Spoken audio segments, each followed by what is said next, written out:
नमस्कार दोस्तों, एक बार फिर से आपका स्वागत है न्याय मार्ग पर। और आज हम फिर से मिलने आए हैं अपने वरिष्ठ अधिवक्ता एडवोकेट टी के गोस्वामी जी से, जहां हम जानने वाले हैं एक और landmark judgment Satyendra Antil versus CBI के बारे में।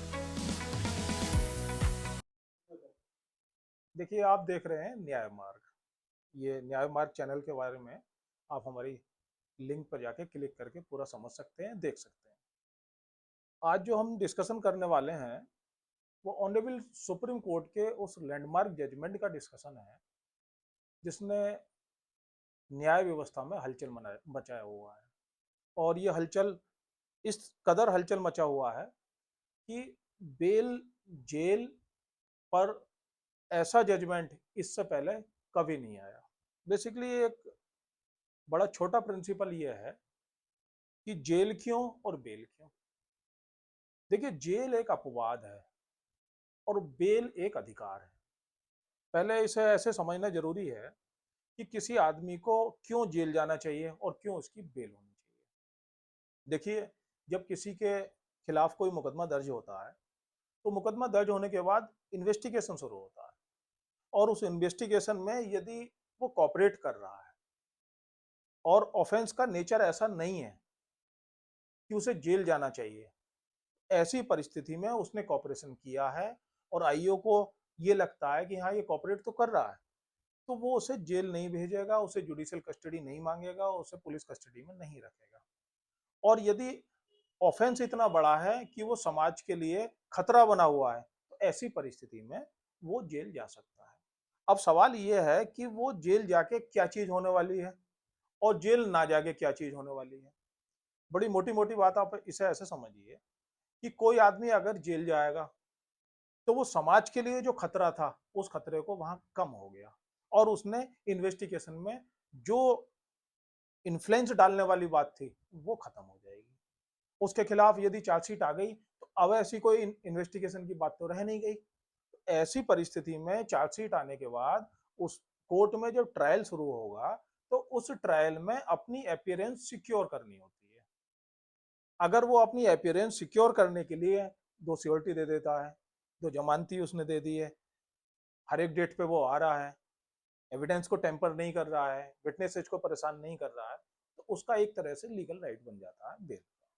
ऑनरेबल सुप्रीम कोर्ट का जो जजमेंट है सत्येंद्र कुमार अंतिल वर्सेस सीबीआई, ये वो जजमेंट है जिसने जेल और बेल के कंसेप्ट को बड़ा क्लियर कर दिया। देखिए, अगर इस पूरे के पूरे जजमेंट को ध्यान से पढ़ा जाए, जजमेंट बहुत बड़ा है, 85 पेज का है, तो उसका पूरा डिस्कशन तो नहीं हो पाएगा, लेकिन उसके मेन मेन पॉइंट में आपसे डिस्कस कर रहा हूँ जिससे समाज में इसका पता चले और लॉ के स्टूडेंटों को इसके बारे में जानकारी हो। इसके अलावा वो जूनियर्स एडवोकेट्स जो हैं, जो नए नए प्रैक्टिस में आए हैं, उन्हें भी इसका ज्ञान होना चाहिए। क्योंकि कल को जब वो एड्रेस करेंगे कोर्ट को और कोर्ट की कोई क्वेरी आएगी इस जजमेंट पे, तो कम से कम इतनी जानकारी तो जरूर होनी चाहिए उन्हें कि उस क्वेरी का सही तरह से जवाब दे पाए।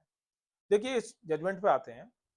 इस जजमेंट में टोटल आईपीसी के या बीएनएस के जितने भी ऑफेंसेज हैं, जितनी भी धाराएं हैं, उन्हें तीन कैटेगरी में बांटा। कैटेगरी ए, कैटेगरी बी और कैटेगरी सी में उन्होंने रखा इकोनॉमिक ऑफेंस। सबसे ज्यादा जो फायदा दिया वो दिया कैटेगरी ए को। अच्छा, क्या है कैटेगरी ए?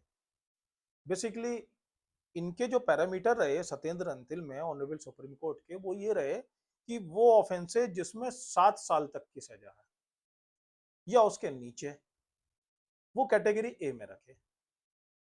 कैटेगरी ए में वो ऑफेंस आ गए जिसमें 7 साल तक की सजा है।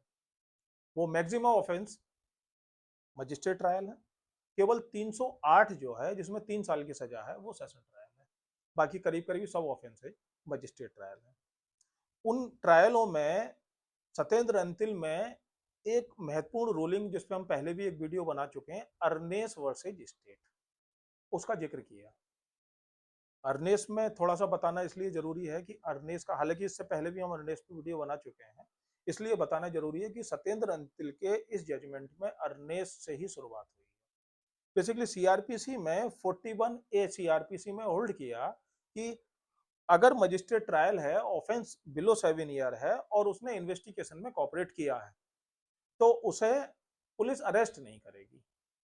41A का नोटिस देगी और उसे बताया जाएगा कि आपके अगेंस्ट जो है ये इन्वेस्टिगेशन चल रहा है, कोर्ट में हम अपनी जो भी रिपोर्ट होगी उसे फाइल कर देंगे। जब कोर्ट आपको बुलवाएगा तो आप अपनी अपीयरेंस सिक्योर करने के लिए कोर्ट के सामने प्रेजेंट हो जाएंगे। ये अर्नेस में बात आई। अगर पुलिस ऑफिसर को ये लगता है कि नहीं ये टेम्पर कर रहा है, विटनेस एज को टेम्पर कर रहा है, क्रिमिनल हिस्ट्री बहुत लंबी है, या ऐसे वो कारण है जिसमें वो उसे गिरफ्तारी नेसेसरी है, तो ऐसी परिस्थिति में वो नोटिस तो देगा। नोटिस देने के बाद में वो उन परिस्थितियों को, उन कारणों को केस डायरी का पार्ट बनाएगा और उसमें लिखेगा कि ऐसे करके ये हुआ है और इन इन वजह से 1 2 3 4 5 जो भी कारण है इस वजह से इन्हें गिरफ्तार करना जरूरी है, और उसे अरेस्ट करके कोर्ट में प्रेजेंट कर पेश कर सकता है और वहां वो जुडिशियल कस्टडी में चला जाएगा। ये सेपरेट पोर्शन हो गया। अब हम वहीं आते हैं, यदि वो 41A का नोटिस दिया और उसने पूरे के पूरे इन्वेस्टिगेशन में कॉपरेट किया, इन्वेस्टिगेशन कंक्लूड हो गया, चार्जशीट कोर्ट में चली गई, कॉग्निजेंस हो गया और एक्यूज्ड को सम्मन जारी हुए, तो वो एक्यूज जिसे सम्मन जारी हुए वो उसमें प्रेजेंट होगा और वर्ड आया सत्येंद्र अंतिल के पहले पेज में ही आया, विदाउट फिजिकल अपीयरेंस। अमूमन होता यह है कि जब हम कोर्ट में बेल करवाने जाते हैं तो कोर्ट में सबसे पहले क्या होता है, उसकी हमें जुडिशियल कस्टडी देनी पड़ती है। यानी कि सबसे पहले हम कोर्ट में सरेंडर होंगे और हमें वहां पे कस्टडी में ले लिया जाएगा, तब हमारी बेल की हेयरिंग होगी। सत्येंद्र अंतिल में उस चीज को हटा दिया गया। उन्होंने कहा आप कोर्ट में अपनी कार्रवाई जो बेल की है उसे खड़े होकर सुनेंगे, लेकिन आप जुडिशियल कस्टडी में नहीं जाएंगे। ये रिलीफ दिया। देखिए, सत्येंद्र अंतिल के पैरा नंबर 63 में एक चीज को बड़ा हाईलाइट किया है। ऑनरेबल सुप्रीम कोर्ट ने होल्ड किया कि जिन एक्यूज ने इन्वेस्टिगेशन में कॉपरेट किया है और 41A का नोटिस था उनके पास सीआरपीसी का और उनके खिलाफ चार्जशीट आई है, तो बेल की स्टेज पर ऑनरेबल सुप्रीम कोर्ट ने एक वर्ड यूज किया इस पैरे के अंदर, पैरा नंबर 63 में, कि बेल की स्टेज पर ऑनरेबल कोर्ट को फेवर ऑफ एक्यूज सोचना है। मीनवाइल ये है कि वो इनडायरेक्ट वे में ऑनरेबल सुप्रीम कोर्ट ने यही कह दिया है कि उसे बेल देनी है। फेवर और एक्यूज का मतलब ही ये है कि उसे बेल देनी है। अभी रिसेंट में ऑनरेबल हाई कोर्ट में बच्ची सिंह में एक रिसेंट जजमेंट है, उसके लिए हम अलग से वीडियो बनाएंगे। बच्ची सिंह में बड़ा ऐसा बहुत बढ़िया जजमेंट दिया है। अगली बार हम बच्ची सिंह पे जब जजमेंट पे ये वीडियो बनाएंगे तो ये सब छोटी छोटी चीजें उसमें क्लियर करते हुए आएंगे। आज के लिए इतना ही, धन्यवाद। देखिए, ये हमारा जो चैनल है न्याय मार्ग, न्याय मार्ग के माध्यम से हम कानून की जानकारी देते हैं, लोगों को अवेयर करते हैं उनके लीगल राइट्स और ड्यूटीज के लिए। ये जो पूरा का पूरा चैनल है ये किसी का प्रचार नहीं है, कोई कमर्शियल यूज नहीं है और ऐसा कोई व्यवसाय करने का उद्देश्य नहीं है। ये केवल एक समाज सेवा है और हम चाहते हैं कि हर एक व्यक्ति जो हिंदुस्तान के अंदर रहता है वो कम से कम हिंदुस्तान के कानून को तो जाने, पहचाने और उन्हें माने।